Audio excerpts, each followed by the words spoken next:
এক গ্রামে বাস করত ঝন্টু নামের এক শিয়াল। ঝন্টু শিয়াল ছিল খুব গরিব। তার একটা গাভী ছিল। এই গাভীটার দুধ বিক্রি করে শিয়াল তার সংসার চালাতো। বাবা, ও বাবা, শুনো না। কি হয়েছে টুম্পা মামুনি, বল। তুমিও আমার সাথে লাইলার উপরে এসে বসো না। হাম্বা হাম্বা। টুম্পা, তুমি কি আমাকে মারতে চাও নাকি? আমি কি তোমার বাবাকে পিঠে নিতে পারবো?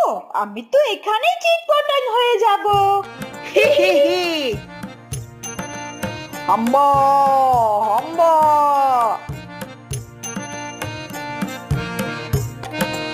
লাইলা, তুই একটু সোজা হয়ে দাঁড়া, আমি তোর দুধ দুইয়ে নি। ঠিক আছে মালিক, হাম্বা।